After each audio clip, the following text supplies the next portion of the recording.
Hi there, my name is Celia Becker, the Rabbi from another planet. Please like, share, and subscribe, and ring the little bell so you're notified when new videos drop. Are you sick of hearing an introduction? Not as sick as my family, who have been forced to live in the same house as me for the past month. So you're doing good in comparison. As you can see, we have a different format today. I'm joined by a guest. I'm joined by Dave Brink. This is the first of what I hope to be quite a few podcasts? No. Videos, quite a few videos highlighting books that I saw on IndieGoGo, comic books I saw on IndieGoGo, which I think look pretty darn good, and I would like to present to you guys as well, because I think that is the future of the comic book industry. The reason I'm focusing on IndieGoGo books as opposed to Kickstarter is because IndieGoGo is the platform that the Comicsgate people decided to use exclusively, because they found the practices of Kickstarter had quite a lot of political and ideological bias against them. So they went to a different platform. And I support the Comicsgaters in mostly anything, but I really support them for that. I think it's very important to get out and patronize, show your support for people who are working to help you. Anyway, I'm here with Dave Brink. Dave, hello. How are you? Nice to meet you. Hi. So, thank you for having me. Oh, my pleasure. So, whereabouts are you? Where are you based? I live in the Netherlands, in the south of Netherlands. Right. I was born in Amsterdam, so when I tell people that, then they usually know where. Yeah, Amsterdam. Where I live. Yeah, I know Amsterdam. Amsterdam, everyone knows that. Right, so. Right. And then I went there a few years ago on vacation, and there was this coach tour to this really touristy place, which was just so set up for tourists. You had fields of tulips, and then windmills, and then a clock factory, everything in one little area. I actually kind of enjoyed it. I like touristy stuff. That's me for you. Okay. So, well, yeah. That's how they like to present the Netherlands. It works. So you've got a comic book right now on IndieGoGo. Okay, let me pull it up so you guys can see it. There we go. It's called Perfect 10, but on the copy you sent me was called Dream Girl. So what Perfect 10 is the final title? Yeah, no. Dream Girl is a different book, but I sent you a file with the different with the wrong title. Yeah, sorry about that. So the first thing that struck me about this book is, well, firstly, I like that it's unashamedly 90s and it's sexy, it's kinetic. But I have to tell you, the cover image is one of my least favorite parts of it. I'm really sorry. Can I show you which one I preferred? Where is it? Sure. On the page. But see, look, the sequential artwork is fantastic. Where is it? I love this pin up. This is great. Yeah. From Fabio. Yeah, and I love this one as well, but I think this one's better. I think you should have used that for the cover. I really did. Maybe you should do a variant. So listen, tell me, how did you get into making? Let's talk about how you got into making comics before we talk about this one, in more detail. Well, it kind of started when I was still in school, and me and a couple of friends decided to. We were a bit inspired by Image, so if they can do it, maybe we can do something similar. And we were studying art, so and we did that for about 7 years, I think. Right. And we did make some books. It was all in Dutch because it was local, and did you get it printed locally, or in China, or what did you do there? No, I did everything locally. Yeah, I'm not sure that was the best decision really, because but what did I know? I was pretty young. We were all young, and we didn't take it too seriously, really. Right. And after about 7 years, I was burned out of, and that part I needed to focus on study and work. So I was out of that game for about 15 years, I think, and I never really thought I would ever return to making comics. So what prompted you? Sorry? So what prompted you to get, was it this project or was it another project that brought you back? No, it was another project. Project about 5 years. 5 years ago. Yeah. I got into animal activism. Right. And I thought there needs to be a superhero for animals. So it began to stir a little bit inside me. And the passion began a little bit, and I began to write something. And I thought, well, I'm just going to do this. And Kickstarter was a platform that was available then.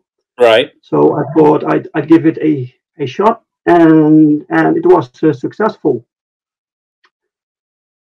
I did many things that I should have done better in hindsight, but I made it work, and that one issue led to 3 more issues. Cool. So let me ask you, what is it you love about comics? Why is this a medium that speaks to you? I don't know, man. I've always liked comics. When I was a little kid, we had a Dutch publisher who translated Marvel and DC books in Dutch, and they had Spider-Man, X-Men, Fantastic Four, the Avengers. So those were books I grew up with, and somehow they appealed to me. The heroism and so the cool art. What type of era was that? When you go, are we talking the 90s, the 80s? Where are we talking? No, that's let me see. Yeah, 80s. Yeah. Wow, good. That's like you're getting like prime John Byrne era. That's basically you, right? Oh yeah, John Byrne. John Byrne's Fantastic Four is one of my favorite runs ever.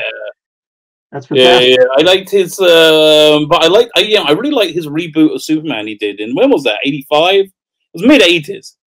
Yeah. And it was just classically Superman. Yeah. So I've actually been working now with someone called Chris Mulgrain, and he draws exactly like John Byrne. Oh wow! That's a good skill to have. Yeah, it's fantastic. So I have my own version of Fantastic Four, and I like to bring them to comics someday. And this Chris guy is my first one to approach for it. So maybe someday. But right now he does the corner art on the cover. You see the little corner art, and those are all done in Byrne style. Here, on this comic, let's go back to the front cover. Right? Yeah, on this comic too. Yeah. One second, doink. Oh, he did this. Let me zoom into it. Mm-hmm. I hope you can see it. Oh, nice! Yeah, you do see it. It looks good. Yeah. Zoom in a little bit further. Okay, how do I make it not covered over? How do you do that? Yeah, nice work. Where'd you find him? Just Facebook. It's that's a small world. It's okay if I start like flicking through, showing the viewers the comic. Sure, fine. So again, okay. There's a few things I really like about this comic. It's firstly, I just like that it's unashamedly sexy. It's like there's this real pruding. This like what's the word? Yeah, like the prudishness that I think that's in comic books now. That like if you have a female character, it's got to be an approved body type. You can't, like they always wear like Captain Marvel, and Captain Marvel always looks like a guy. And like, I really like that it's unashamedly sexy. And I like it's also PG-13. I love the bits of smoke and the bits of wire, covering over the naughty bits. But it's. So tell me, like, what was your thoughts, your plans with this book when you started on it? Well, it is a very old idea that I had back in the 90s. When we first made comics, I already had this concept. It was a little bit different. So when I got to work with Paul Rodrigues, the artist, I was thinking about the perfect project to do with him, and I found this one, and I have to say, the art choice is spot on. I read the book. The art choice really conveys the story, and it sells the story, which is again, it's you can really tell there's no you see lots of tracings in comics nowadays. You see lots of it's just dull layouts. This has lots of really fun layouts. Look at this page here, this last page. I just like I like the action and adventure because comics is a visual medium. I think it really sells. I want every panel to matter. So every panel is a little masterpiece, a little story. And, right. Exactly. So tell me about the story. What's the what's your inspirations with the story? What were you trying to say with it? Trying to say nothing really. I just want to bring pure entertainment because you read it. And you liked it. You were entertained, right? My only complaint was that I really wanted to go longer. I mean, it reaches a conclusion, but then it just opens the door to the story. Basically, this is just gets you into the story. I would like to have read another. I could have gone through 3 issues this without blinking. It was a fun read, and I really hope that you get. So how many issues are in the story arc? About 4. So I really hope that you get there so we see the whole story. You know what? And I really think you deserve to. I just like what you doing with this. I mean, I think you were the editor on it. You approved everything. You did the lettering, right? Was that you? No. The lettering is done by HDE. He does letter all my comics. He's fantastic. Yeah, it's great. I'm the creator and the writer and I do some sketch work, so the designs of the characters. Right. So let's tell everybody, what is your process? How long did this take to create this issue? Well, I'm a pretty slow writer. I think the moment we decided to do this until completion took 2 years. Right. Because we did a lot of design work, and we had to get the main character right, and I had to reassemble the original story to get it right. So the whole process before I was happy with it was maybe 1 year for the story to be right, and then the art began, and it took almost a year, I think. Yeah. Listen, if anybody out there doesn't know the insides of making comics, it's like you've just got to put your entire life into to produce something. It's something that's there's so much you have to do, and so much. Every comic you see being made, I would know, especially the indie stuff, is an expression of just a sheer force of will of the creator. Otherwise, it doesn't exist. Yeah, it's fantastic. You start with nothing. It's basically just an idea in your head, right, exactly. And you write it down, and those first words, those start everything. And suddenly things grow and grow, and 2 years later you have a full-fledged comic book. Yeah, look, I want to zoom in on the villains here because I really like the design of these villains. They're all you don't see them for that much in the comic, but the design conveys exactly who they are.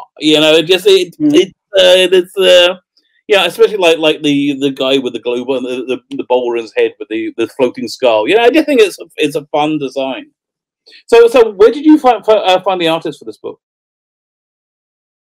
I had art from him. I have comic books from Pau, so I knew him. Right. Not knew him, but and then on Facebook somewhere we connected somehow. So and we just started chatting, and I told him, "Hey man, I'd like to work with you sometime," and we kept in touch.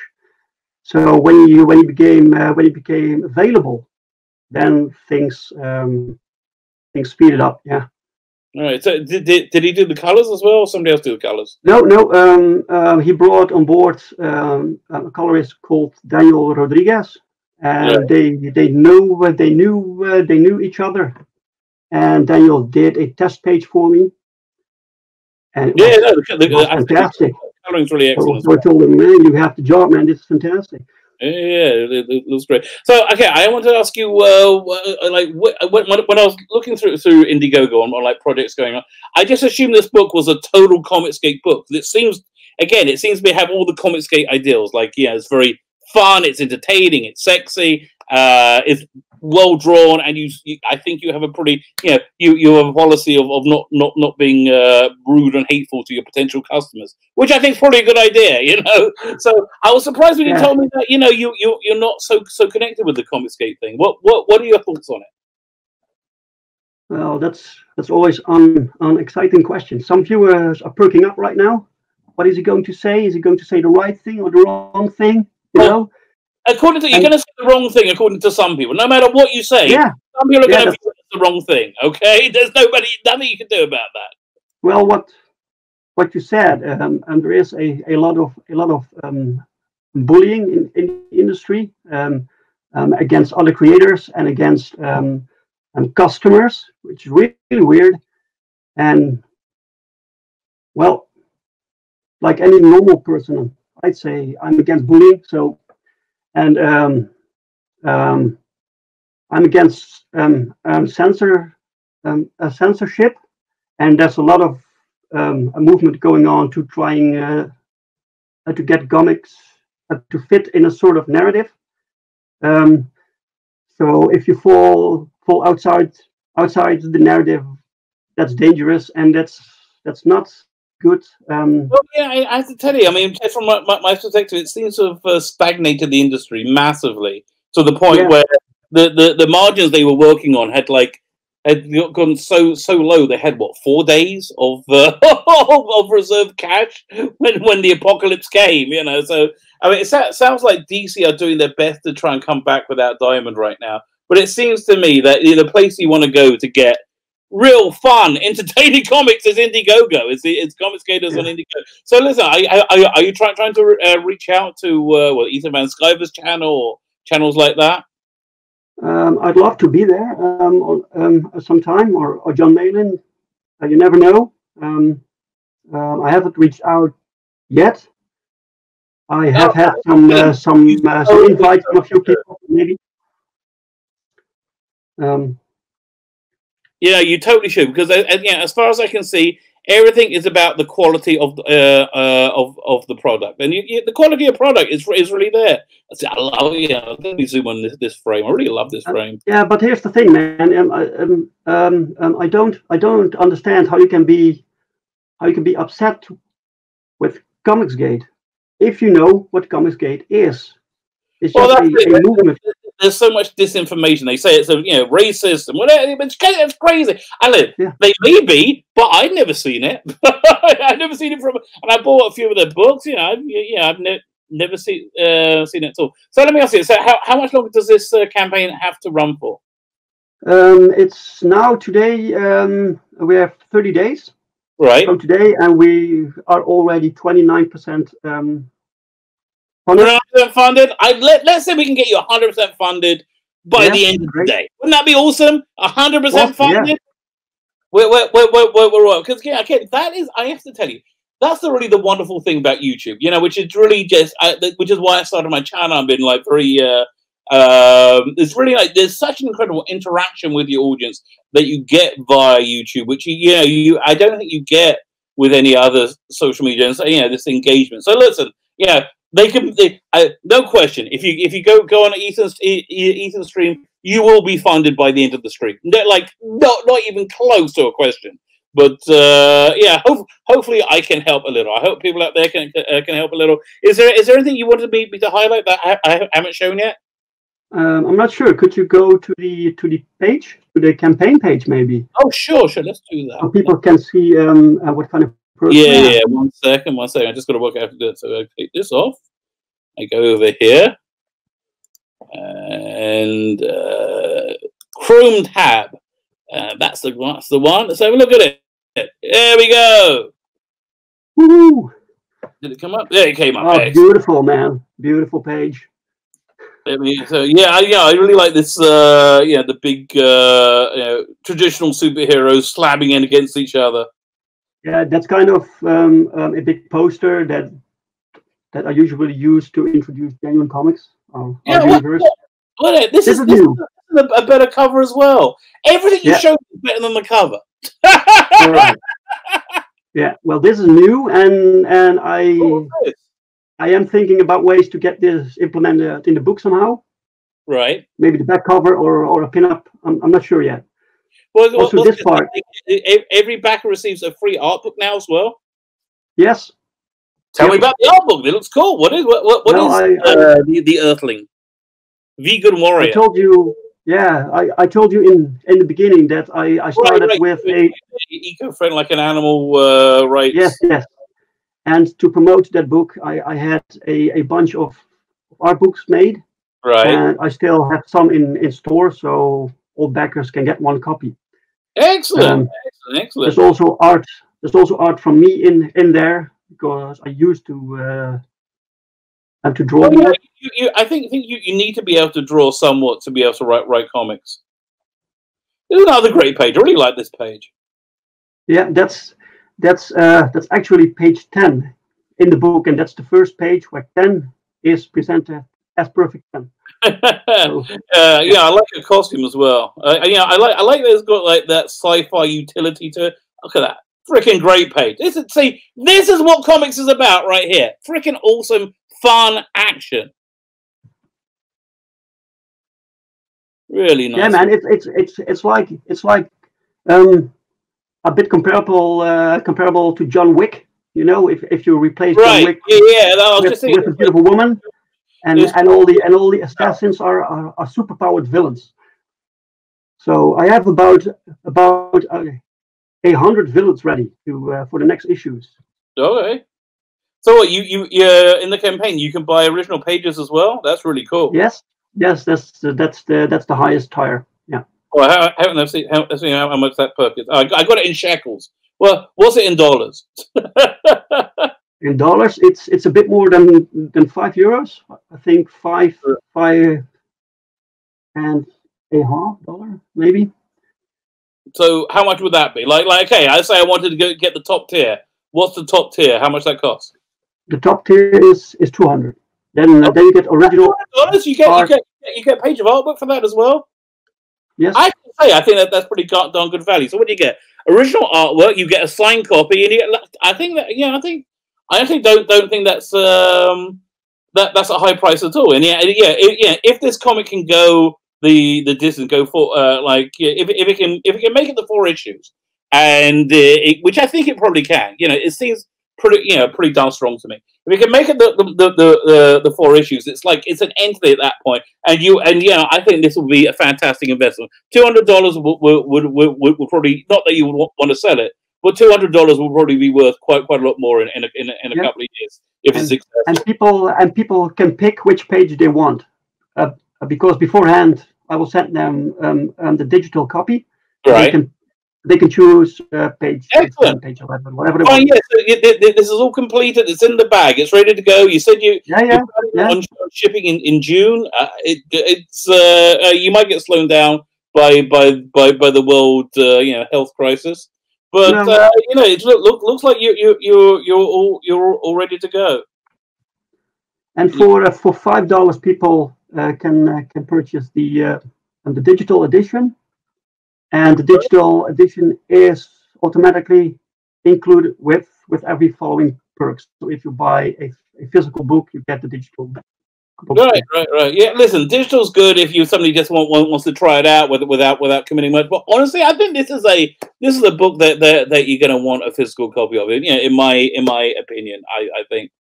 All right. So I tell you, looks great. And let me take this. It looks great. I wish you every success with it.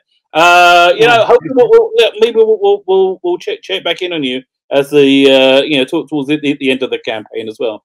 See okay, cool.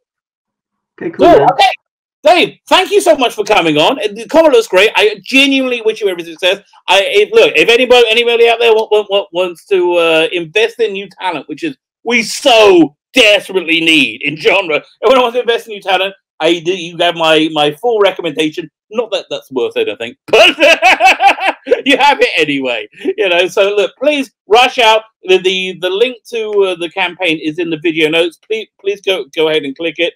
I think that's all to say. You get anything to add? Yeah. No, okay. Thank you for having me, man. Thank you very much.